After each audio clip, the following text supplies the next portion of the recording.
ان حالات کے لحاظ سے ایک ذمہ داری ہم مسلمانوں پر آتی ہے کہ ملی وجود کہ ہم مسلمان مذہبی لحاظ سے بھی ایک سچے مسلمان بن کر رہیں، اور ہمارے جو ملی مسائل ہیں، جو گھر کا راستہ جانے کا ہو، کرنٹ کا مسئلہ ہو، نالوں کا مسئلہ ہو، صاف صفائی کا ہو، ایجوکیشن کا ہو، پڑھائی کا مسئلہ ہو، کمائی کا مسئلہ ہو، ان تمام ملی مسائل میں بھی مسلمان محفوظ رہے اور مضبوط رہے، یہ ہماری ذمہ داری ہے۔ ایک مسلمان مر گیا کچھ فرق نہیں پڑے گا، ایسا نہیں ہے، ایک مرا، دو مرے، تین مرے، آہستہ آہستہ اگر مسلمان انتقال کرتے جائیں وہ گھٹتے جائیں گے، یا مسلمان رہیں لیکن مسلمانوں کے جیسا نہیں دکھ رہے ہیں، یہودی دکھ رہے ہیں، عیسائی دکھ رہے ہیں، سناتن دھرم کے دکھ رہے ہیں، تو پھر ظاہر سی بات ہے جب تشخص ختم ہو جائے گا تو پھر مسلمانوں کی قوم ہوتے ہوتے مٹ جائے گی۔ ہندوستان میں 6000 سے زائد قومیں رہتی تھیں اور ابھی بھی ہیں، لیکن جب انہوں نے اپنا کلچر اور تہذیب چھوڑ دیا، دوسروں کے کلچر کو اپنا لیا، تو پھر وہ قوم آہستہ۔ Thanks for watching. Don't forget to like, comment, share and subscribe. الحمد لله نحمده ونستعينه ونستغفره ونؤمن به ونتوكل عليه ونعوذ بالله من شرور أنفسنا ومن سيئات أعمالنا من يهده الله فلا مضل له ومن يضلله فلا هادي له ونشهد أن لا إله إلا الله ونشهد أن محمدًا عبده ورسوله أما بعد فقد قال الله تبارك وتعالى في القرآن المجيد والفرقان الحميد أعوذ بالله من الشيطان الرجيم بسم الله الرحمن الرحيم وأعدوا لهم ما استطعتم من قوة وقال النبي صلى الله عليه وسلم اكتبوا لي من تلفظ بالإسلام من الناس أو كما قال النبي صلى الله عليه وسلم اللهم صل على سيدنا محمد وعلى آل سيدنا محمد وبارك وسلم اللهم صل على سيدنا محمد وعلى آل سيدنا محمد وبارك وسلم اللهم صل على سيدنا محمد وعلى آل سيدنا محمد وبارك وسلم۔ میرے محترم عزیزوں، بزرگوں اور دوستوں، قرآن مجید کی آیت اور حدیث پاک کی روشنی میں آج جو بات آپ حضرات کے سامنے عرض کرنی ہے وہ بالخصوص ہمارے ریاست تلنگانہ سے متعلق ہے۔ بالعموم ہر ملک اور ہر ریاست میں یہ بات کبھی نہ کبھی پیش آتی ہی ہے، جسے عام زبان میں سینسس کہتے ہیں، طبقاتی مردم شماری۔ ہر گھر، ہر کنبے اور ہر فرد کو اس سے واسطہ پڑتا ہے کہ سال میں 10 سال میں ایک مرتبہ حکومت کی طرف سے سروے ہوتا ہے، جس میں ہر گھر کے افراد سے متعلق تفصیلات معلوم کیے جاتے ہیں۔ تفصیلات قانونی فارم میں اندراج رہتے ہیں کہ ایک اہل خانہ سے متعلق کتنے سوالات کیے جائیں گے۔ بالعموم اس مرتبہ کا جو فارم بنا ہے اس میں تقریباً 75 سوالات ہیں، جس سے گھر والوں سے اس کے متعلق ڈیٹیلز معلوم کیے جائیں گے۔ بعض سوالات بہت اہم ہیں اور بعض سوالات ضمنی ہیں، تو اس متعلق ہم مسلمانوں کی کیا ذمہ داری ہوتی ہے اور اس میں مسلمانوں کی کوتاہی سے کیا نقصان ہوتا ہے، سینسس اور سروے ملک کی ترقی کے لیے کتنا ضروری ہے اور مسلمانوں کے لیے کتنا ضروری ہے، اس متعلق کچھ باتیں آپ حضرات کے سامنے عرض کرنی ہیں۔ قرآن مجید میں اللہ رب العزت ارشاد فرماتے ہیں وَأَعِدُّوا لَهُم مَّا اسْتَطَعْتُم مِّن قُوَّةٍ، 10ویں پارے کی آیت ہے۔ اللہ تعالیٰ نے ارشاد فرمایا تم تیاری کرو، لہم اپنے دشمنوں کی خاطر، جتنی طاقت ہو سکتے ہو، من رباط الخیل ترہبون بہ عدو اللہ وعدوکم، چاہے وہ گھوڑ سواری کے ذریعے سے ہو، جنگ کے آلات کے ذریعے سے ہو، تاکہ تم اپنے اللہ کے دشمن اور خود تمہارے دشمن پر رعب جما سکو۔ تو یہاں اللہ تعالیٰ نے ایک بات کا تو حکم یہ دیا کہ مسلمانوں کو اپنی طاقت اور اپنا پاور جمع کرنا چاہیے، اکٹھا کرنے کی کوشش کرنا چاہیے۔ کمزور مومن اللہ کو پسند نہیں ہے، کمزور چاہے جسمانی لحاظ سے ہو، کمزور چاہے اس لحاظ سے ہو کہ وہ آدمی نیکیوں پر باقی نہیں رہ سکتا، گناہوں سے بچ نہیں سکتا، روحانی لحاظ سے کمزور ہے۔ تو جسمانی لحاظ سے کمزور بھی اللہ کو پسند نہیں ہے، روحانی لحاظ سے کمزور بھی اللہ کو پسند نہیں ہے۔ طاقتور مومن اللہ کو پسند ہے۔ طاقت ہوگی روزہ رکھے گا، کمزور ہوگا روزے نہیں رکھ سکتا۔ طاقت ہوگی حج کر سکتا ہے، طاقت نہیں ہوگی حج نہیں کر سکتا۔ طاقت ہوگی تو آدمی اپنے حق کے لیے لڑ سکتا ہے، کسی کو پچھاڑ سکتا ہے۔ طاقت نہیں ہوگی تو آدمی دم دبا کے پتلی گلی سے نکلنا پڑے گا، چاہے کوئی بھی اس پر ظلم کرے، وہ اپنے اوپر ہونے والے ظلم کا دفاع اور ڈیفنس بھی نہیں کر سکتا۔ اس واسطے ماضی میں اللہ کے نبی علیہ السلام نے صحابہ کی آپس میں کشتی لڑائی، مستقل ایک فن ہے کشتی کا، اور صحابہ اکرام آپس میں لڑتے تو آپ علیہ السلام اسے دیکھتے تھے، تعریف فرماتے تھے۔ گھوڑ دوڑ کے میدان میں ریسنگ لگانا، اللہ کے نبی علیہ السلام نے خود بعض مرتبہ صحابہ سے ریسنگ لگائی ہے۔ اللہ کے نبی علیہ السلام کے پاس اونٹنی تھی، قصوہ نام کی، بہت تیز دوڑنے والی۔ صحابہ میں مشہور تھا کہ نبی کی اونٹنی کو کوئی ہرا نہیں سکتا ہے، اتنا تیز دوڑنے والی سواری آپ علیہ السلام کے پاس تھی۔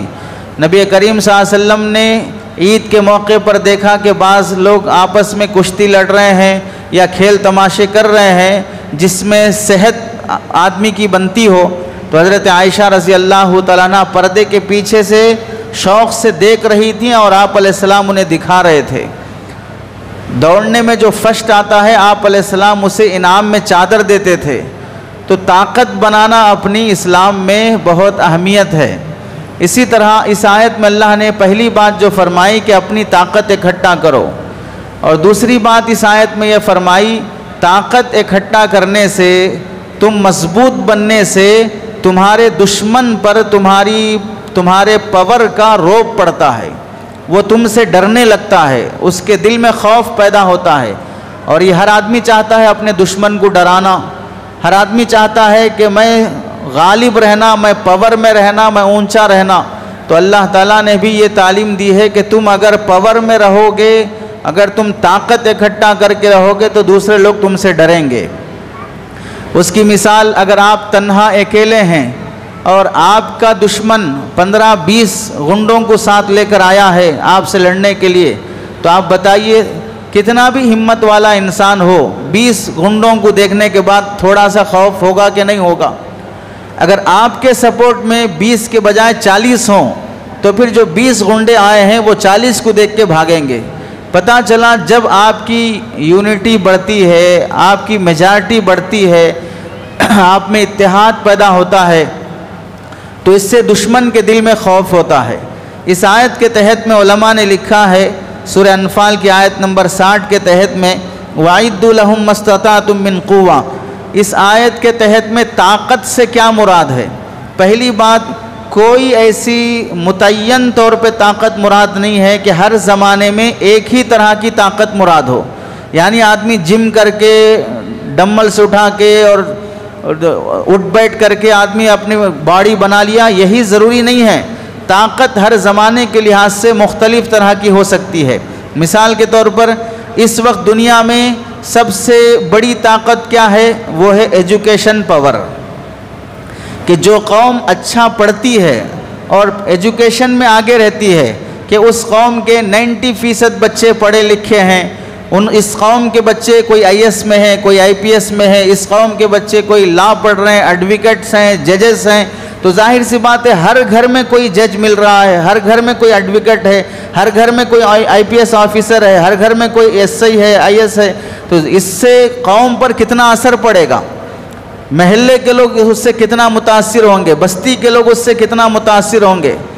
سیاسی لوگوں کے تلوے چاٹ کر چاپلوسی کرنے کے بعد جو کسی لیڈر کے بازو بیٹھ گیا، اس کی کار کا ڈور کھول دیا، آتے جاتے اس کی سیلفی لیتے وقت بازو کھڑا ہو گیا، ایسے لونڈوں کا غرور دیکھیے کتنا رہتا ہے، حالانکہ اس سیاسی لیڈر کے پاس اس کی کوئی حیثیت نہیں رہتی ہے، وہ خود بھی سمجھتا ہے کہ میرا چمچہ ہے، ڈور کھولنے، جوتے اٹھانے، چپل اٹھانے کے لیے کام آتا ہے، لیکن اس کے اندر اتنا غرور آ جاتا ہے صرف سیاسی لیڈر سے تھوڑا قریب ہونے کی وجہ سے کیا وہ سینہ تان کے چلتا ہے، جس سے چاہے لڑنے کے لیے تیار ہو جاتا ہے، آؤ دیکھ لیں گے، بولتا ہے کیوں معلوم ہوا؟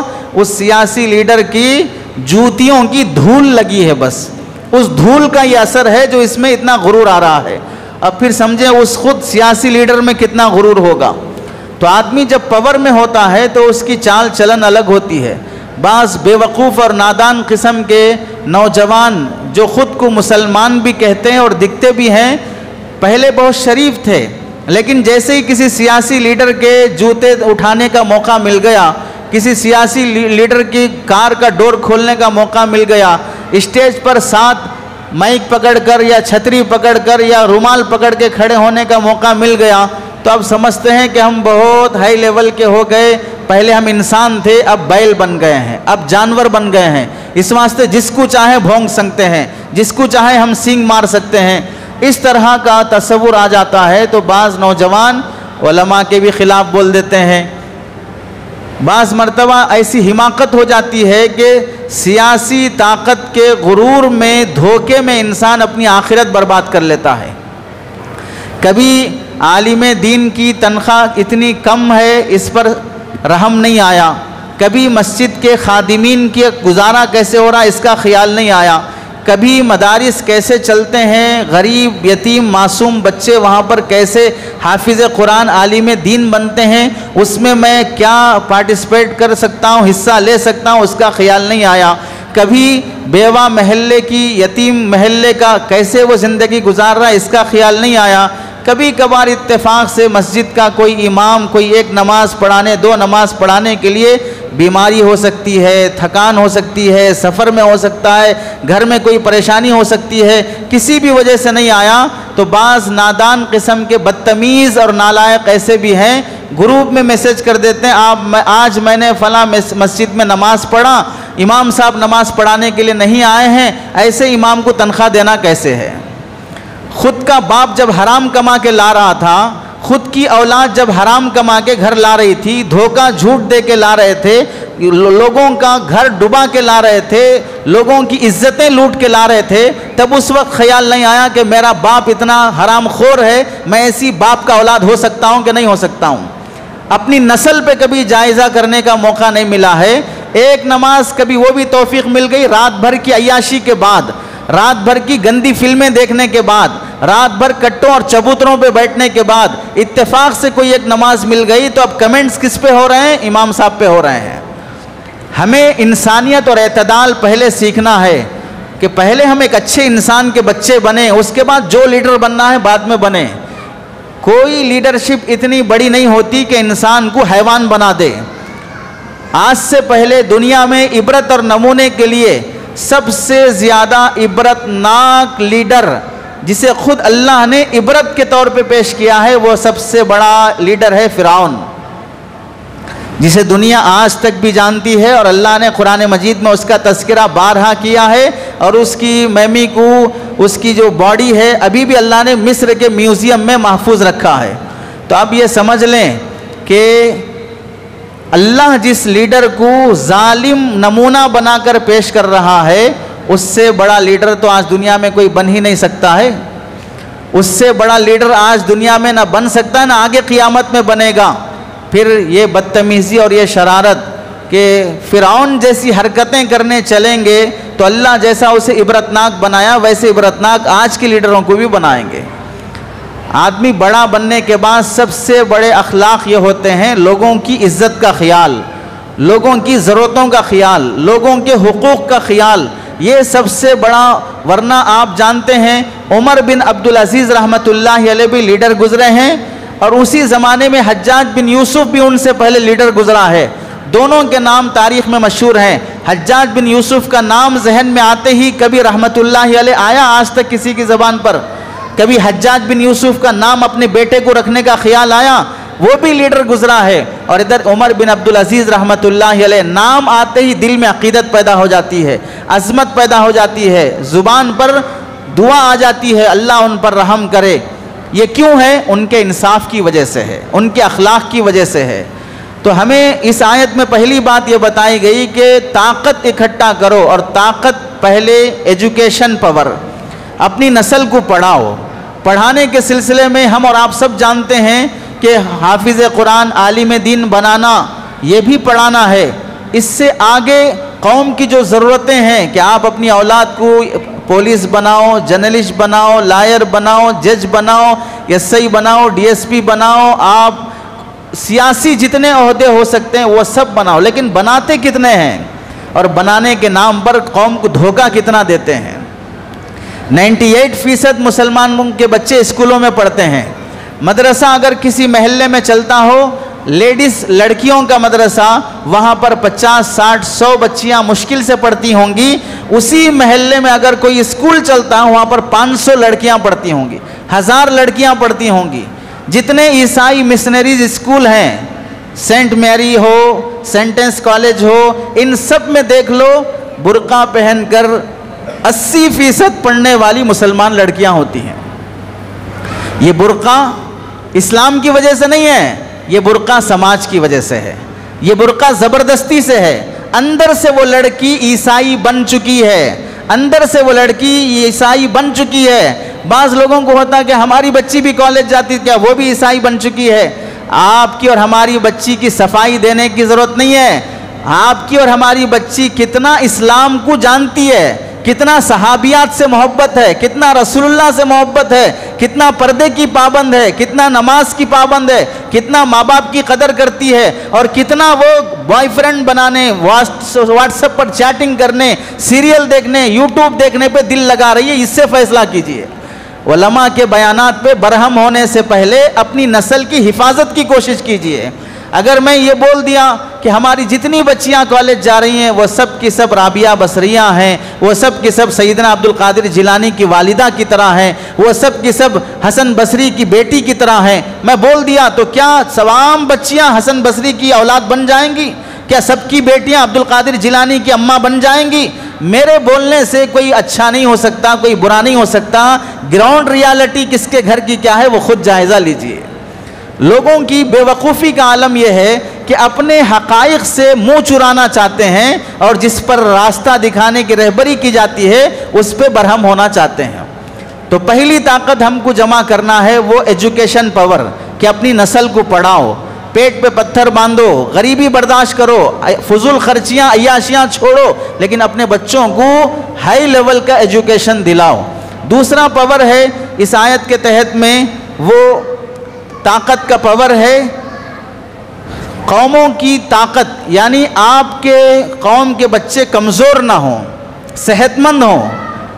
ہر قوم، مسلمانوں کی قوم کا تقریباً طبقہ گٹکا کھا رہا ہے، سگریٹ پی رہا ہے، نشہ کر رہا ہے، اور گندی عادتوں میں پڑا ہوا ہے، رات دیر تک جاگتا ہے، شوگر کا مریض ہے، بی پی کا مریض ہے، کینسر کا مریض ہے، ہارٹ پیشنٹ ہے۔ ارے کتنی بیماریاں گنائیں آخر؟ صحت مند نوجوان انگلیوں پہ گنے جانے کے رہ گئے بس، ورنہ تو جوانی سے ہی بیماریاں شروع ہو گئی۔ تو پھر جوان جب بیمار ہو جائے گا تو وہ کیا خاک دوسروں پر اپنا دباؤ جما سکتا ہے؟ اپنی قوم کو صحت مند رکھنا یہ بھی پاور ہے۔ تیسرا ہے اپنی قوم کو صحت مند، اپنی قوم کے طاقت اکٹھا کرنے کی معاشی پاور، اکنامک لیول پر آدمی آگے رہنا، کہ اس قوم میں کوئی غریب نہیں ہے، ہر آدمی ایک لیول پہ خوب اچھا کماتا ہے اور پیسہ ویسٹ نہیں کرتا، جمع کر اپنی پراپرٹی بناتا ہے، اپنی نسل کو اچھی پراپرٹی دے کے جاتا ہے۔ اب مسلمانوں میں دیکھ لیں معاشی طور پر، اکنامک لیول پر مسلمانوں کا کیا حال ہے۔ ہندوستان کا سروے یہ کہتا ہے کہ اگر سڑک پر بھیک مانگنے والے بھکاریوں کو کھڑا کیا جائے، 1 2 3 چوتھا بھکاری مسلمان رہے گا، ہر چوتھا فقیر مسلمان رہے گا۔ تو اب اندازہ کر لیجئے کہ مسلمانوں میں غربت کا حال کتنا ہے، مسلمانوں میں غریبی کا عالم اتنا ہے کہ مسلمانوں کی بیٹیاں غریبی کی وجہ سے غیروں کا بستر گرم کر رہی ہیں، مسلمانوں کی بیٹیاں شادی کے قابل ہو گئیں، مناسب رشتے نہ آنے کی وجہ سے، غربت کی وجہ سے ماں باپ صحیح جگہ رشتہ نہیں کر سکتے ہیں، تو غریب بچیاں ماں باپ کو چھوڑ کر کسی دلت اور غیر مسلم کالے کلوٹے بالکل گھٹیا قسم کے انسان کے ساتھ بھی زندگی گزارنے پر تیار ہو جاتی ہیں۔ غریبی ان کو معلوم ہے کہ میرے ماں باپ صحیح جگہ رشتہ نہیں کر سکتے، اور نہ ہمارے گھر کوئی اچھے لوگ رشتے کے لیے آ سکتے ہیں۔ طلاق اور خلا ہو جانے کے بعد جو باپ بڑی مشکل سے بیٹی کی شادی کیا ہے پھر کسی وجہ سے طلاق اور خلا ہو جائے تو اب تو اس لڑکی کی شادی سیکنڈ میرج ہونا تو بہت ہی ناممکن اور مشکل سا ہے، تو اب وہ دھندے پہ اترنے پہ مجبور ہو جاتی ہے۔ معاشی لیول مسلمانوں کا جب اتنا گر جائے گا تو پھر اس کا کیا پاور رہے گا؟ یہ غریب قوم کسی سے کیا اپنا حق ڈٹ کر مانگ سکتی ہے اور مطالبہ کر سکتی ہے؟ تو مسلمانوں کو اپنے اکنامک لیول پر بھی مضبوط ہونا، تھوڑا کمایا، پیسہ جمع ہو گیا، کہیں پکوان کے لیے گیا، کہیں دکان میں کام کرنے گیا، کہیں اور بازار میں کام کرنے گیا، 2 دن کمایا، پیسہ جمع ہو گیا، اب اس کے بعد سیٹ کا فون بھی نہیں اٹھائے گا۔ کیوں؟ 3000 روپے جمع ہو گئے، 4 دن عیاشی کروں گا، کھاؤں گا پیوں گا، مزے کروں گا، 4 دن کے بعد پھر سیٹ کا فون اٹھاؤں گا۔ کیوں؟ جتنا آ گیا ہے ایسا سمجھتا ہے کہ باپ دادا کی دولت جمع ہو گئی، اب کسی کی سننے کی ضرورت نہیں ہے۔ 6 دن مزے کرے گا پوری حیوانیت کے ساتھ، 6 دن کے بعد جب پھر فقیر ہو گیا پھر آئے گا، سیٹ کچھ کام ہے تو دیجیے۔ اب پھر شریف بن کے آئے گا، 1 بار 2 بار 3 بار، جب کام دینے والے بھی دیکھیں گے کہ غلیظ قسم کی عادت ہے، 4 دن کمائے گا 8 دن نہیں آئے گا، کام پہ کوئی رکھنا ہی نہیں چاہے گا، اور دوسری قوم 1 دن بھی ڈمے نہیں مارے گی، چھٹی نہیں کرے گی، پابندی سے آئے گی، ٹائم 6 گھنٹے کام کا ہے 7 گھنٹے کر کے جائے گی، تو اب کیا ہوگا کہ مسلمانوں کی دکانوں پر بھی غیر مسلم کام کے لیے رکھے جائیں گے، اور مسلمان بھیک مانگتے ہوئے سڑکوں پہ، چبوتروں پہ، کٹوں پہ آوارہ گھومتے رہے گا، اس کی ماں غریب گھروں میں جا کر برتن دھو کر، جھاڑو مانج کر، پوچھا مار کے، کما کے لا کر 25 سال کے جوان کو کھلاتی رہے گی۔ یہ نہیں ہے ہمارے سماج کا حال، پورا سماج بگڑا ہوا نہیں ہے، لیکن سماج کا جتنا حصہ بھی بگڑا ہوا ہے اس کی وجہ سے وہ سماج پر بوجھ بنا ہوا کہ نہیں ہے۔ ان نوجوانوں کی آوارگی کب ختم ہوگی؟ یہ نوجوان 25 سال کی بہن گھر میں بیٹھی ہوئی ہے شادی کے قابل، ماں رو رہی ہے، باپ رو رہا ہے، کچھ کما کے لا کے جمع کرو، بہن کا نکاح کرنا ہے، لیکن دوستوں سے فرصت نہیں ہے، چبوتروں سے فرصت نہیں ہے، کٹوں سے فرصت نہیں ہے، بہن بڑی ہو کر 10 سال ہو گیا، رشتے آ رہے ہیں لیکن اپنے پاس نکاح کرنے کا پیسہ بھی نہیں ہے، تو کون سمجھا ان نوجوانوں کو؟ نشے کے عادی، سگریٹ کے عادی، گٹکے کے عادی، پان تمباکو کے عادی، اس طرح اپنی صحت برباد کرنے والی قوم کسی سے ڈٹ کر اپنا مقابلہ کیا کر سکتی ہے اور حق حاصل کیا کر سکتی ہے؟ تو تیسری طاقت ہے معاشی اور اکنامک لیول پر کمانا خوب اور جمانا، ویسٹ اور فالتو میں نہیں اڑانا، ہوٹل بازی میں نہیں اڑانا۔ اور چوتھی طاقت ہے مسلمانوں کو، اس زمانے میں دیکھ لیجئے آپ، ملک کون چلا رہا ہے؟ سب جانتے ہیں کہ ملک کسی سیاسی لیڈر کے تحت میں ہوتا ہے، کوئی پارٹی جیتتی ہے وہ ملک کو چلاتا ہے، لیکن آپ سب جانتے ہیں اس ملک کو چلانے والے سیاسی لیڈر کے تحت بھی کوئی بزنس مین ہوتا ہے، وہ اس لیڈر کو چلاتا ہے، وہ لیڈر ملک کو چلاتا ہے۔ آج ملک کا حال ہم دیکھ لیجئے، بظاہر کوئی ایک پارٹی دلی کی گدی پہ بیٹھی ہوئی ہے، لیکن دلی کی گدی پہ بیٹھا ہوا وہ لیڈر، اس کی دم کسی اور کے ہاتھ میں ہے، وہ جیسے مرضی چاہتے ہیں تو احکامات اور فیصلے ویسے نافذ ہوتے ہیں۔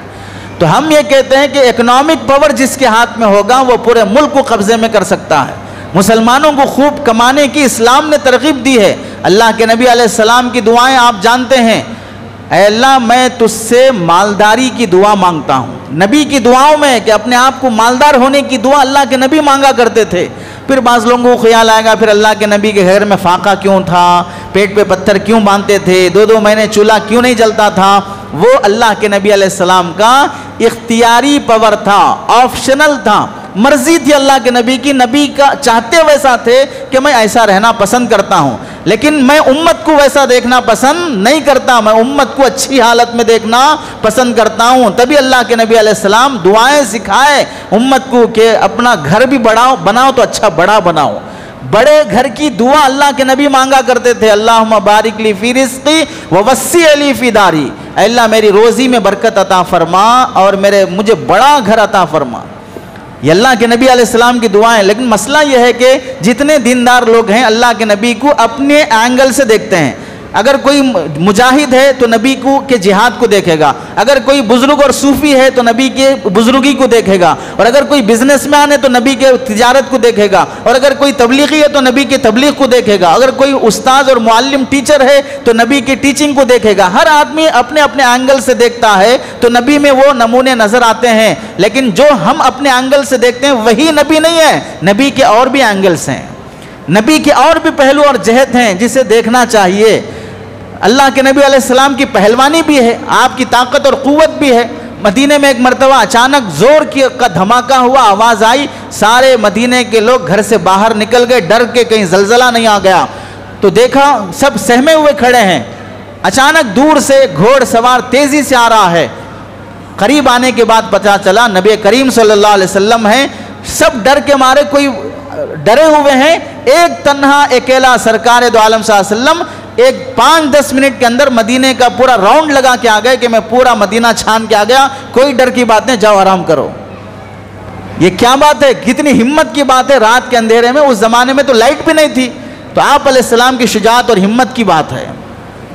تو تیسرا جو پاور ہے اکنامک، چوتھا جو پاور ہے آدمی کا سیاسی، پولیٹیکل پاور بھی مسلمانوں کو ہونا چاہیے کہ ہمارا مسلمان لیڈرشپ میں آئے، مسلمان ممبر آف پارلیمنٹ بنے، مسلمان محلوں بستیوں گاؤں کا پنچایت کا ذمہ دار بنے، چھوٹے عہدے سے لے کر بڑے عہدے میں مسلمان رہے، یہ اس وقت کا تقاضا ہے۔ لوگ سمجھتے ہیں کہ مسجدوں کے ان ممبروں سے سوائے نماز روزہ زکوٰۃ حج ان کے علاوہ کوئی دوسرے بیانات نہیں ہونا چاہیے، یہ بے وقوفی اور حماقت ہے۔ وہ بیانات بھی ہوں گے جو دین میں اہم ہیں، اور یہ بیانات بھی ہوں گے یہ بھی دین میں اہم ہیں۔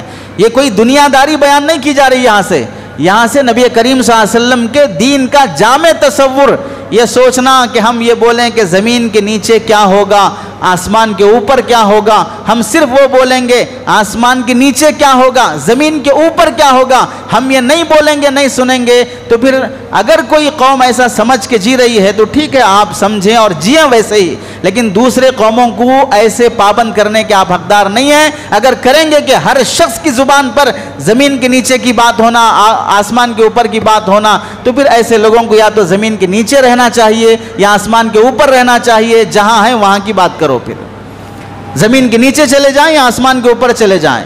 دین کا ایک چھوٹا سا تصور ہے ایمانیات اور عقائد والا، یہ تصور بس، جس سے آدمی کا ایمان قبر میں کیا ہوگا، آدمی کا ایمان مرنے کے بعد حشر کے میدان میں جنت جہنم میں کیا ہوگا، ایک جز ہے جو بہت اہم جز ہے اسلام کا، اس کے بعد بھی اسلام ہے، اس کے بعد بھی اس دینی تعلیمات اور احکامات ہیں، وہ بھی ہم کو سمجھنا چاہیے۔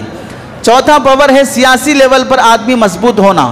پانچواں پاور ہے مسلمان کا اپنی کثرت اور میجارٹی کے لحاظ سے مضبوط ہونا۔ آپ نے سنا ہوگا نبی کریم صلی اللہ علیہ وسلم کی حدیث کہ آپ علیہ السلام نے مسلمانوں سے خطاب کر کے فرمایا کہ تزوج الولود الودود، زیادہ بچے جنم دینے والی اور زیادہ محبت کرنے والی لڑکی سے نکاح کرو۔ کیسے معلوم ہوا کون لڑکی زیادہ بچے جنم دے گی؟ خاندان دیکھو، جس کے خاندان میں بچے زیادہ ہوں گے عام طور سے اسی کے خاندان میں اولاد زیادہ ہوتی ہے۔ کیوں آپ علیہ السلام نے بچے زیادہ جنم دینے کی ترغیب فرمائی؟ اور یہ آپ علیہ السلام نعوذ باللہ، ایسا نہیں کہ آپ کو اتنا نالج نہیں تھا اس زمانے کے لحاظ سے، 1400 سال پہلے آپ نے جو فرمایا، آج اسرائیل کی رپورٹ اٹھا کر پڑھ لیجئے، اسرائیل گورنمنٹ اپنے وہاں کی پبلک کو آفر کرتی ہے کہ جو جتنا زیادہ بچے جنم دیں گے اس کی ڈلیوری کے بعد سے لے کر دودھ چھڑانے تک اور اسکولنگ کا خرچہ اسرائیلی گورنمنٹ دے گی، کیونکہ ہمارے پاس بچے زیادہ پیدا نہیں ہو رہے ہیں۔ پڑوس کی ریاست آندھرا کے وزیر اعلیٰ کی درخواست آئی آپ حضرات سے کہ بچے زیادہ پیدا کرو۔ تمل ناڈو کے وزیر اعلیٰ اسٹالن کی درخواست آئی کہ بچے زیادہ پیدا کرو۔ معلوم ہوا 1400 سال پہلے جس دانا اور حکیم سرکار دو عالم صلی اللہ علیہ وسلم نے فرمایا تھا، آج ٹیکنالوجی بڑھنے کے بعد بھی وہی ضرورت پڑتی ہے کہ بچے زیادہ ہونے چاہیے۔ اٹالی کی رپورٹ پڑھ لیجئے، وہاں پر بچے زیادہ جنم دینے پر عورتوں کو آفر کیا جاتا ہے۔ جیسے معلوم ہوا کہ بیوی پریگننسی ہے تو حکومت کی طرف سے آپ کو پریگننسی سے لے کر ڈلیوری اور اسکولنگ تک کا پورا خرچہ گورنمنٹ برداشت کرے، کیونکہ ہمیں اپنی پاپولارٹی بڑھانا چاہیے، پبلک بڑھانا چاہیے، یہ سب جگہ کے تقاضے ہیں۔ تو اس وقت بھی مسلمانوں کو اپنی قوت اور قوت دکھانے کا ایک طریقہ کثرت ہے. مسلمان کثیر تعداد میں اس ملک میں رہتے ہیں. اس کی مثال آپ بتائیں، اگر ہندوستان تقسیم نہیں ہوتا، پاکستان بھی یہیں پر رہتا، بنگلہ دیش بھی یہیں پر رہتا، تو پھر اس وقت مسلمانوں کی اکثریت ہونے کے بعد پھر کیا مسلمان مظلومانہ زندگی گزار سکتا تھا؟ یہاں پر مسلمان اپنے حقوق سے محروم ہو سکتا ہے یہاں پر؟ اب وہ واپس تو نہیں آ سکتے، اور نہ ہم لانا چاہتے ہیں، جو جہاں وہیں پر رہے. لیکن یہاں مسلمان جو رہتے ہیں اپنی کثرت کو بڑھانا، یہ اس وقت کی طاقت اور قوت ہے. حدیث میں اللہ کے نبی علیہ السلام فرماتے ہیں اکتبوا لی من تلفظ بالاسلام من الناس. آپ نے حضرت حذیفہ رضی اللہ تعالیٰ عنہ سے فرمایا کہ جو لوگ اسلام قبول کیے ہیں ان کے نام مجھے لکھ کر لاؤ، ان کی میجارٹی کتنا ہے میں جاننا چاہتا ہوں. اس حدیث سے معلوم ہوا کہ میجارٹی بڑھانا اور معلوم کرنا یہ اللہ کے نبی علیہ السلام نے اس کا اہتمام فرمایا ہے. ان حالات کے لحاظ سے ایک ذمہ داری ہم مسلمانوں پر یہ آتی ہے کہ ملی وجود، کہ ہم مسلمان مذہبی لحاظ سے بھی ایک سچے مسلمان بن کر رہیں، اور ہمارے جو ملی مسائل ہیں، جو گھر کا راستہ جانے کا ہو، کرنٹ کا مسئلہ ہو، نالوں کا مسئلہ ہو، صاف صفائی کا ہو، ایجوکیشن کا ہو، پڑھائی کا مسئلہ ہو، کمائی کا مسئلہ ہو، ان تمام ملی مسائل میں بھی مسلمان محفوظ رہے اور مضبوط رہے، یہ ہماری ذمہ داری ہے. ایک مسلمان مر گیا کچھ فرق نہیں پڑے گا، ایسا نہیں ہے. ایک مرا، دو مرے، تین مرے، آہستہ آہستہ اگر مسلمان انتقال کرتے جائیں وہ گھٹتے جائیں گے. یا مسلمان رہیں لیکن مسلمانوں کے جیسا نہیں دکھ رہے ہیں، یہودی دکھ رہے ہیں، عیسائی دکھ رہے ہیں، سناتن دھرم کے دکھ رہے ہیں، تو پھر ظاہر سی بات ہے جب تشخص ختم ہو جائے گا تو پھر مسلمانوں کی قوم ہوتے ہوتے مٹ جائے گی. ہندوستان میں 6000 سے زائد قومیں رہتی تھیں اور ابھی بھی ہیں، لیکن جب انہوں نے اپنا کلچر اور تہذیب چھوڑ دیا، دوسروں کے کلچر کو اپنا لیا، تو پھر وہ قوم آہستہ آہستہ مٹ گئی. تو اپنے ملی تشخص کی حفاظت ضروری ہے مسلمانوں پر. آپ دیکھیں اپنی حفاظت اور موجودہ آلات کے استعمال میں ایک بہت اہم دلیل، آپ جانتے ہیں کہ نبی کریم صلی اللہ علیہ وسلم جب نبی بنے اور قوم کو دعوت اسلام دینے کے لیے سب سے پہلے آپ پر وحی نازل ہونے کے بعد مکہ مکرمہ میں آئے، تو آپ سب جانتے ہیں کہ آپ علیہ السلام کہاں کھڑے ہو کر اعلان کیا؟ صفا مروہ جو دو پہاڑی ہیں، عمرے میں جب جاتے ہیں سعی کرتے ہیں، صفا پہاڑی پر کھڑے ہو کر اللہ کے نبی علیہ السلام نے مکے والوں سے خطاب کیا کہ سنو، اگر میں یہ کہوں کہ میری اس پہاڑ کے پیچھے ایک دشمن فوج آئی ہے، وہ تم پر حملہ کرنا چاہتی، کیا تم اس کو سچا مانو گے؟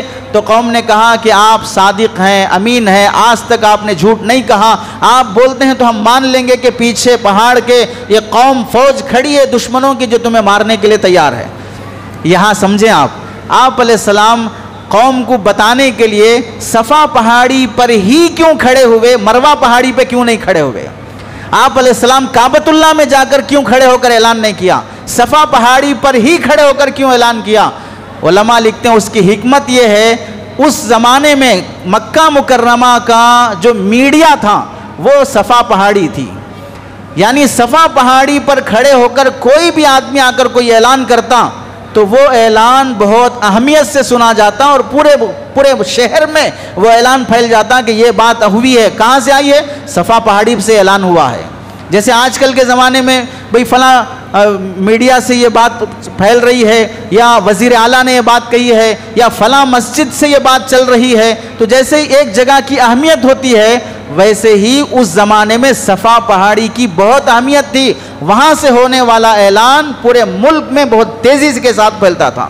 تو آپ علیہ السلام نے اس زمانے کا جو میڈیا تھا اس کا استعمال فرمایا. چنانچہ دوسری دلیل دیکھیں، اپنی بات کو پہنچانے کے لیے میڈیا کے استعمال اور اپنے کثرت کو بڑھانا، اپنی طاقت کو لوگوں تک معلوم کرانا. آپ نبی بنے تو نبی بننے کے بعد ایک دو لوگوں کو بولا، آہستہ آہستہ دعوت دی. جب حکم ہوا کہ کھلے عام دعوت دو تو اللہ کے نبی علیہ السلام نے کھلے عام دعوت دینے کے لیے سب سے بڑے میڈیا کا استعمال کیا، اور وہ تھا صفا پہاڑی، تاکہ سب کو معلوم ہو کہ ہم کون ہیں، ہم کیسے ہیں. بالکل اس زمانے میں مردم شماری اور سینسس، ہم کون ہیں، ہم کیسے ہیں، ہماری مادری زبان کیا ہے، ہمارا ایجوکیشن لیول کیا ہے، ہمارا اکنامک لیول کیا ہے، یہ سب چیزیں معلوم کرانا پبلک کو ضروری ہے تاکہ یہ قوم کتنے پانی میں رہتی ہے اور کتنے پاور میں رہتی ہے، قوموں کو اس کا اندازہ ہو سکے، تبھی جا کر ایک دوسرے کے حقوق معلوم ہو سکتے ہیں اور حاصل کیے جا سکتے ہیں۔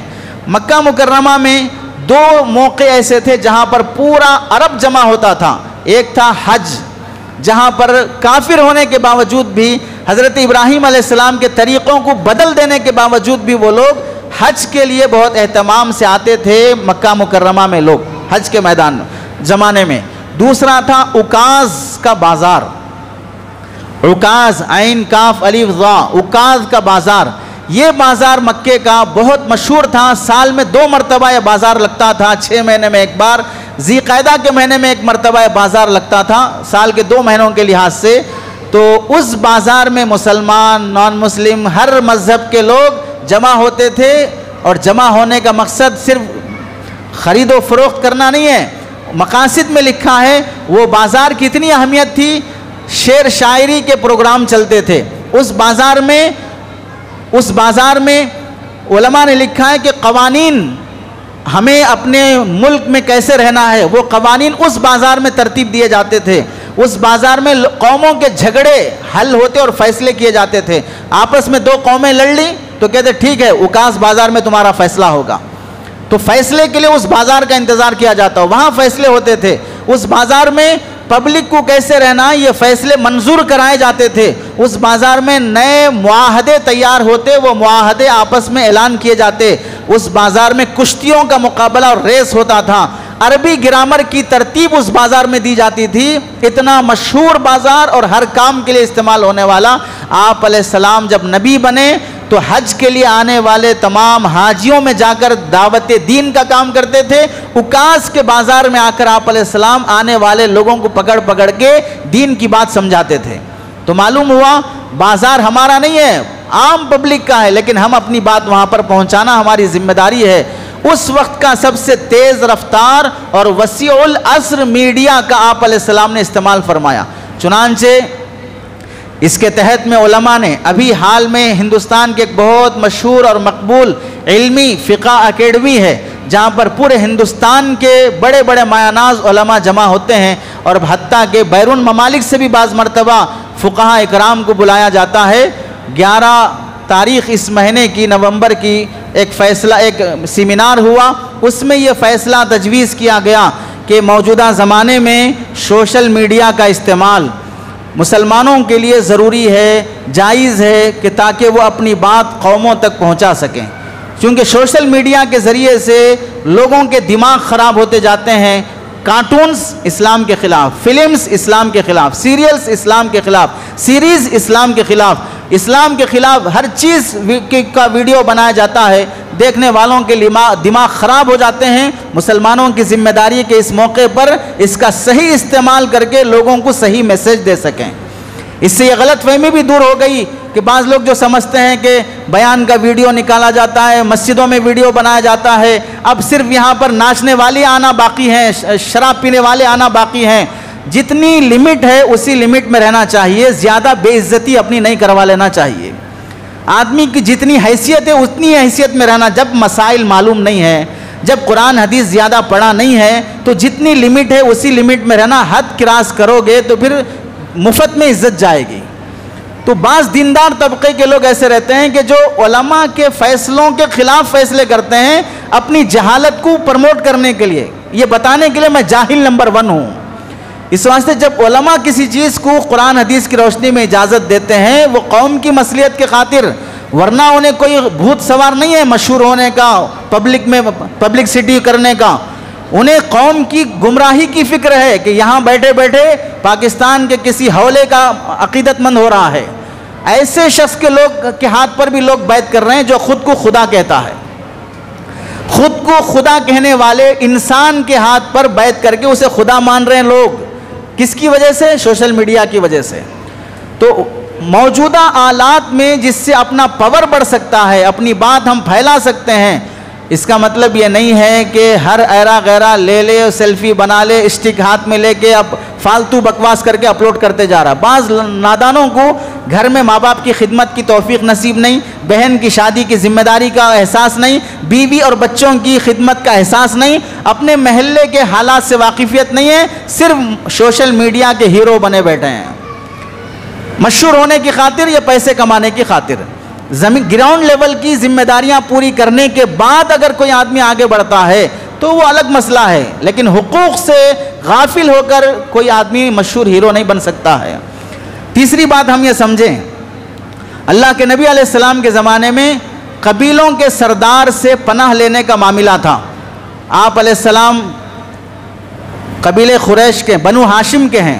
بنو ہاشم بڑا خاندان تھا, اس کے سردار حضرت ابو طالب ہیں. ابو طالب اسلام قبول نہیں کیے, لیکن بھتیجے سے اتنی محبت تھی کہ اولاد سے زیادہ محبت فرماتے تھے.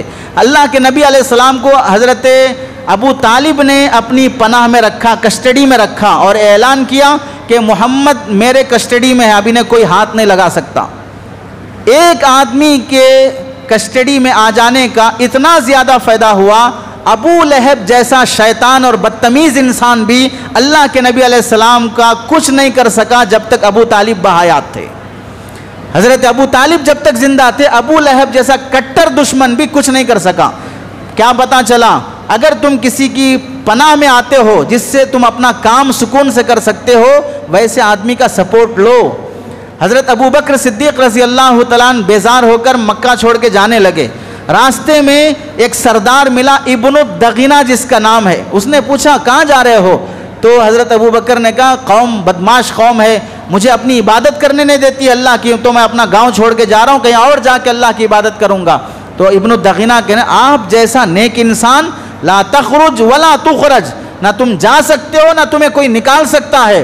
تم غریبوں کی مدد کرنے والے, یتیموں کا سہارا, بیواؤں کا سہارا, تم ایک دوسرے کے ساتھ اتنے اچھے اخلاق سے رہتے ہو, تم ملک اگر چھوڑ کے چلے گئے تو پھر بدماش قسم کے لوگ ہمارے گاؤں میں رہیں گے. ہاتھ پکڑ کے ابن الدغینہ کافر تھا سردار, حضرت ابوبکر کا ہاتھ پکڑ کے لایا مکہ واپس, اور پورے مکہ کا سروے کر کے اعلان کرنے لگا سنو ابوبکر آج کے بعد سے میری کسٹڈی میں ہے, کوئی اسے ہاتھ نہیں لگا سکتا, کوئی اسے کچھ نہیں بول سکتا, یہ آزادی سے اپنے اللہ کی عبادت کرے گا. صدیق اکبر رضی اللہ تعالیٰ عنہ یہ کافر کا سپورٹ لیے. معلوم ہوا کہ اپنا کام, اپنا دین, اپنے مذہب کی حفاظت کے لیے آپ کسی کے سپورٹ لینا چاہیں تو ضرورت کے وقت لینا چاہیے. اس وقت بھی ہم جمہوری ملک میں رہتے ہیں, یہاں پر مسلم حکومت نہیں ہے, لیکن جمہوری ملک کا آپ کو سپورٹ مل سکتا ہے کہ آپ مسجدیں بناؤ, مدرسے بناؤ, عبادتیں کرو, نمازیں رکھو, دین پر چلو. تو پھر اس حکومت کا سپورٹ لینا مسلمان کا فریضہ ہے اپنے دین پہ چلنے کے لیے. یہ سمجھنا کہ بھئی یہ اسلامی تعلیمات کے خلاف ہے, بالکل ایسا نہیں ہونا چاہیے, مسلم کنٹری ہونا چاہیے, یہ وقت سے پہلے مرنے کی آوازیں ہیں, یہ موت سے پہلے مرنے کی آوازیں ہیں. جتنی طاقت ہے اتنا ہی آدمی کام کرنا چاہیے, جتنی چادر ہے اتنا ہی پیر پھیلانا چاہیے. آپ دیکھیں نبی کریم صلی اللہ علیہ وسلم نے طاقت اکٹھا کرنے کے سلسلے میں میثاق مدینہ آپ نے بنایا. مدینہ جانے کے بعد لوگوں میں یہ بات عام فرمائی کہ ہم کسی سے نہیں لڑیں گے, آپ بھی ہم سے نہیں لڑیں گے. ہم آپ کی, چونکہ میثاق مدینہ میں دیکھیں ایک دوسرے کی جان کا احترام کیا جائے گا, ایک دوسرے کے عقیدے کا احترام کیا جائے, آپ کا مذہب آپ کو سلامت, ہمارا مذہب ہم کو سلامت. یہ مدینہ میں یہودیوں سے آپ علیہ السلام معاہدہ کر رہے ہیں, اگریمنٹ کر رہے ہیں. اور تیسری بات آپ نے فرمائی اگر کوئی دوسرے علاقے کے لوگ ہم سے لڑنے کے لیے آئیں گے, ہم دونوں مل کر, آپ نان مسلم ہیں ہم مسلم ہیں, ہم دونوں مل کر اس کو مار بھگائیں گے, وہ ہمارے ایریا کا نہیں ہے. یہ آپ نے اگریمنٹ فرمایا. وہاں پر آپ علیہ السلام نے اگریمنٹ فرمایا کہ اگر ہماری قوم پہ مشکل پیش آئے تم ہمارا ساتھ دو گے, تمہارے اوپر کوئی مشکلات آئیں ہم تمہارا ساتھ دیں گے. یہ کس سے اگریمنٹ ہو رہا ہے؟ نان مسلم قوم سے ہو رہا ہے. یہ شروع میں آپ علیہ السلام نے کیا, اس کی حکمت سے کتنا بڑا فائدہ ہوا. مدینے کے لوگوں سے بے فکر ہو گئے کہ یہاں اب کوئی ہمارا دشمن نہیں ہو سکتا, جو ہے اب باہر والے سے لڑیں گے. لیکن جب اندر والوں نے بھی غداری کی تو پھر وہ دن بھی آیا کہ اندر والوں کو بھی لات مار کے بھگانا پڑا. تو اللہ نے وہ دن دکھایا کہ پورا مدینہ منورہ اسلامی کنٹری بنا اور کیپٹل سٹی بنا پوری مسلم مملکتوں کا. تو یہ معاہدوں کا فائدہ ہوتا ہے.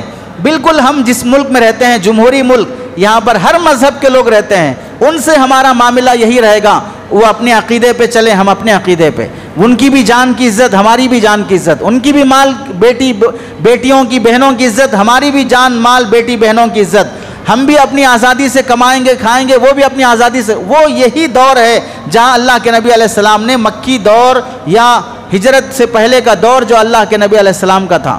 اب اس وقت ہم دیکھیں افراد کی کثرت کے ساتھ ساتھ اگر کسی ملک میں فلاں زبان بولنے والے لوگ بہت زیادہ تعداد میں ہیں، اردو زبان مثال کے طور پر زیادہ تعداد میں لوگ بولتے ہیں، تو پھر کیا ہوگا؟ آج سے 60 سال پہلے بلکہ 40 سال پہلے کی بات، حیدرآباد اور تلنگانہ کا حال یہ تھا کہ جتنے دکانوں کے بورڈ تھے وہ سب اردو میں لکھے جاتے تھے، بسوں کے جو بورڈ ہیں وہ تیلگو کے ساتھ وہاں پر اردو لکھا جاتا تھا، اور جو لوگ کارڈز چھاپتے ہیں اس میں اردو اہتمام سے لکھا جاتا تھا، حتیٰ کہ نان مسلم بھی اپنی دکان پہ اردو لکھتا تھا۔ اور آج 40 سال کے بعد حال یہ ہے کہ خود مسلمان کو یہ شکایت ہے ہمیں اردو اتنا سمجھ میں نہیں آتی ہے، رومن ہے تو بتائیے۔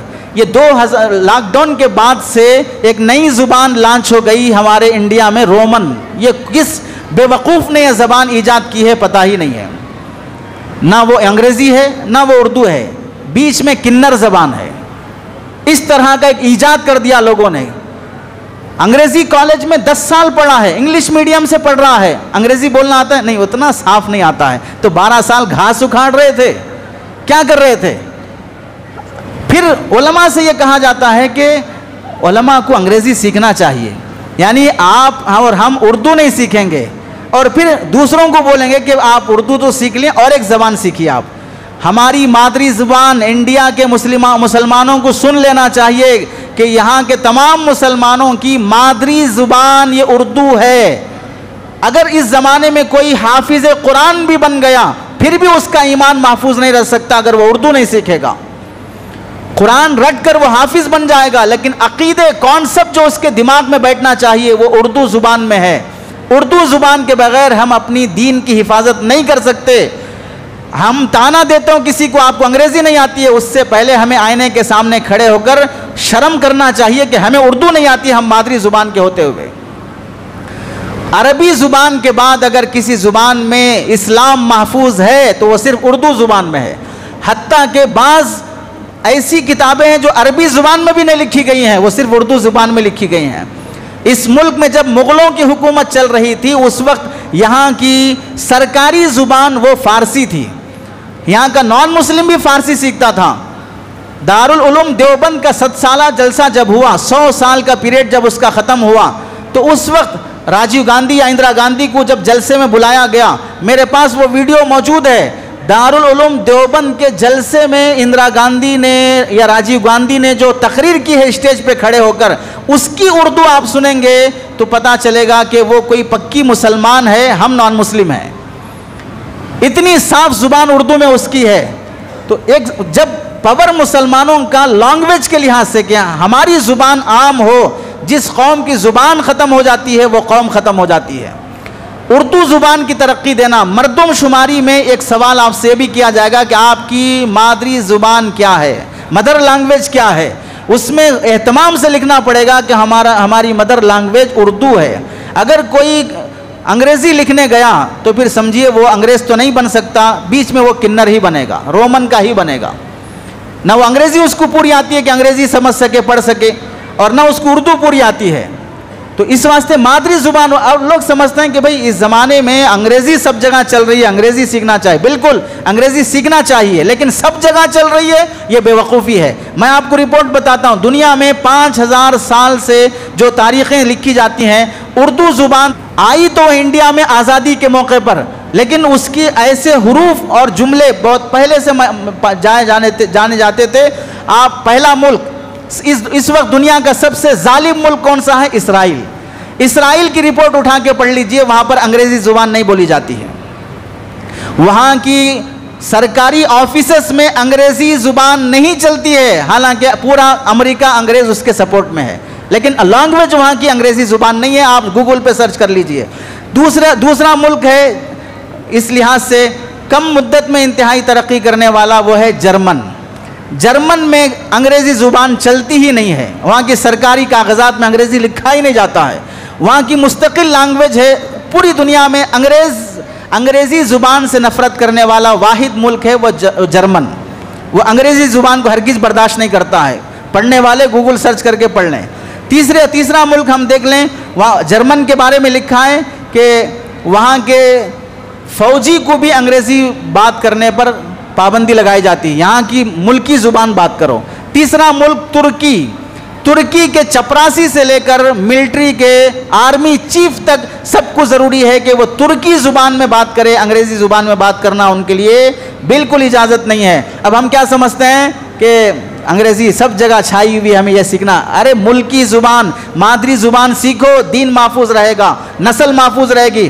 اب آپ بتائیں, سائنسدان سے لے کر چیف جسٹس تک سارا نظام ترکی زبان میں چلتا ہے. چوتھا, چائنا. اس ملک میں چائنیز زبان چلتی ہے. انگریزی زبان کو وہ لوگ ہرگز قبول نہیں کرتے ہیں. کیا چائنا اپنے یہاں پر اکنامک لحاظ سے پاور میں نہیں ہے؟ کیا وہ صنعتی لحاظ سے میٹیریل بنانے اور پبلک کو سیل کرنے کے لحاظ سے پاور میں نہیں ہے چائنا؟ تو زبان سے اس کا کوئی تعلق نہیں جو ہم لوگ سمجھتے ہیں. ایران پانچواں ملک, یہاں پر سرکاری لحاظ سے فارسی زبان بولی جاتی ہے, اور ایران وہ ملک ہے فارسی زبان میں ہونے کے باوجود بھی ہر سال نوبل پرائز پانے والوں میں ایران کا کوئی نہ کوئی بندہ رہتا ہے. انگریزی میں نوبل پرائز پا رہا ہے وہ شخص. سائنسدان, ڈاکٹر, انجینئر سب بن رہے ہیں.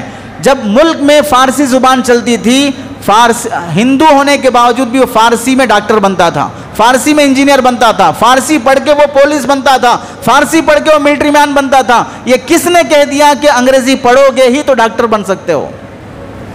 ہم منع نہیں کرتے کہ انگریزی پڑھو, سیکھو, بات کرو, سب کرو, لیکن یہ کہنا کہ انگریزی سب سے پوری دنیا کی فرسٹ لیول کی زبان ہے, یہ بے وقوفی ہے.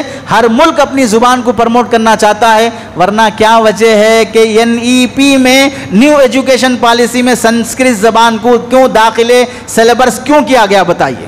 انگریزی زبان کو داخل کرنا چاہیے تھا. NEP کے ذریعے سے سنسکرت زبان کو کیوں عام کرنے کی کوشش کی جا رہی ہے؟ اور دنیا کی مشہور اور مشکل زبانوں میں دو زبانیں ہیں, ایک چائنیز زبان اور سنسکرت زبان. یہ دو زبانیں دنیا کی مشکل زبانیں ہیں. کیوں؟ اس واسطے کہ یہ زبانیں انسانوں نے خود اتنا مشکل بنایا تاکہ لوگوں پہ زبان کے ذریعے سے پاور جما سکے. کوئی پڑھ ہی نہیں سکتا ہے, اور کوئی پڑھے گا تو سمجھ میں نہیں آ سکتا ہے. اب نہیں آ سکتا تو دوسرے کو جاہل بول دو, ارے تم کو آتا ہی نہیں ہے. اس سے ڈومینیٹ جمع رہے گا اپنا اس لینگویج کے ذریعے سے. خدائی زبان آسان رہتی ہے, اللہ کی بنائی ہوئی زبان آسان رہتی ہے. اسی واسطے اللہ نے فرمایا وَلَقَدْ يَسَّرْنَا الْقُرْآنَ, ہم نے قرآن کو بہت آسان کیا ہے. عربی لینگویج سب سے آسان زبان ہے. اس کے بعد آسان زبان اردو زبان ہے, 6 مہینے میں سیکھ سکتا ہے مسلمان. تو NEP میں جو آپ سے سوالات کیے جائیں گے, یہ سروے میں, سینسس میں آپ کی مادری زبان وہاں پر اردو لکھائی جائے گی. اور یہ بات بھی آپ سمجھیں, اردو زبان کی اہمیت کھونے کی وجہ سے عثمانیہ یونیورسٹی سے جتنے مسلمانوں کو اسکالرشپ ملنا چاہیے پڑھنے والے ہی نہیں ہیں. لینگویجز وہاں سے ختم کیے جا رہے ہیں, اسکالرشپ وہاں سے ختم کیے جا رہے ہیں. ہو سکتا ہے کہ ایک دن ایسا آئے کہ علی گڑھ بھی ختم ہو جائے, مسلمانوں کے لیے کوئی یونیورسٹی نہ رہے, اور عثمانیہ بھی ختم ہو جائے, مسلمانوں کے لیے کوئی یونیورسٹی نہ رہے. بڑے بڑے ڈاکٹری کورس کیے جا سکتے ہیں عثمانیہ یونیورسٹیز سے, اسکالرشپ ملتے ہیں ہزاروں کی تعداد میں, لیکن مسلمان زبان کی توہین کرنے کی وجہ سے علم سے محروم ہوتے جا رہا ہے. شمال سے لوگ آ کے عثمانیہ یونیورسٹی میں پڑھ کے ڈگری حاصل کر رہے ہیں, اور یہاں جنوب کے رہنے والے لوگوں کو اتنی عقل نہیں ہے کہ اپنی اس یونیورسٹی کی قدر کر سکیں. اور حال یہ ہے, یہ بھی سمجھیں, جو اپنی زبان کھو دیتا ہے تو پھر وہ اپنا مقام اور اپنا نشان بھی کھو دیتا ہے. اور ایک بات یہ بھی ہمیں سمجھنا چاہیے, مردم شماری کے لحاظ سے اگر مردم شماری میں حصہ نہیں لیا جائے گا تو نقصان کیا ہوگا؟ پہلا نقصان, جتنے بھی سرکاری اسکیمز ہیں وہ اسکیم مردم شماری میں جس کا نام نہیں آئے گا اسے وہ اسکیم نہیں ملے گی. مردم شماری میں جو حصہ نہیں لے گا سیاسی پولیٹیکل پاور اسے حاصل نہیں ہو سکتا. نمبر 3, مردم شماری میں اگر حصہ نہیں لے گا اس کی اکنامک لیول کبھی پاور میں نہیں آ سکتا ہے, معیشت اس کی کبھی مضبوط نہیں ہو سکتی ہے. نمبر 4, جو مردم شماری میں حصہ نہیں لیتا ہے وہ طبقہ جب حکومت کی نظر میں ہے ہی نہیں ہے, بھئی مسلمان ہے ہی نہیں, کچھ معمولی تعداد میں ہیں, ان کو کیا ہم اسکیمز دینا, کیا ہم ان کو راشن کارڈ دینا, کیا وہ قوم تو چھوٹے چند لوگ ہیں ویسے ہی جی لیں گے وہ. یہ پھر ذہن بن جاتا ہے, یہ طبقے کا شماری نہیں ہوتا ہے. پولیٹیکل لحاظ سے دیکھیں, جب یہ پاور میں ہے یعنی ان کے 2